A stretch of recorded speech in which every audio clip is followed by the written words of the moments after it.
Hello everyone, কেমন আছো তোমরা সবাই? আশা করছি সবাই খুব ভালো আছো আর আমিও খুব ভালো আছি। আজকে আমার ছোট্ট ভাইয়ের হ্যাপি বার্থডে। দাঁড়াও দাঁড়াও, ভাইয়ের সঙ্গে পরিচয়টা তো করে নাও। ট্যানট্যানা!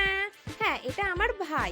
কত কিউট না ও! ওনার এবার 1 বছরে পড়বে। তো আমি ওর জন্য কেক আনতে চলে গেছিলাম দোকানে। আর এখান থেকে আমি একটা সুন্দর কেক, এই দেখো গাইস, এই কেকটা নিয়েছিলাম। হ্যাঁ হ্যাঁ, এইটা।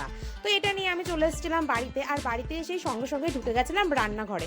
আজ যে আমার অনেক কাজ, যদিও আমার কোনো কাজ না ক্যামেরা নিয়ে এখানে ওখানে ঘোরা, কিন্তু না গাইজ, এটা আমি মুখেই বলছি যে আমাকে অনেক কাজ করতে হয়। তোমরা আমার ভিডিও দেখলে বুঝতে পারবে আমি বাড়িতে অনেক কাজ করি।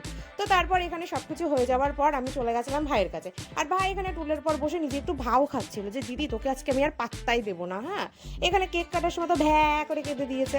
হ্যাঁ, ও কাঁদতে খুব ভালোবাসে, আবার চুপও হয়ে গেছে। ও ভাবছে যে এটা আবার কি, যেহেতু এই এক্সপিরিয়েন্সটা ওর আজকে প্রথম হচ্ছে না, এই জন্য। তো এখানে দেখো কারেন্ট চলে গেছিলো বলে আমাদের সবাইকে ভূত লাগছে, কারণ আমার ক্যামেরাটা তো খুব ভালো, তো সেই জন্য গো গাইস।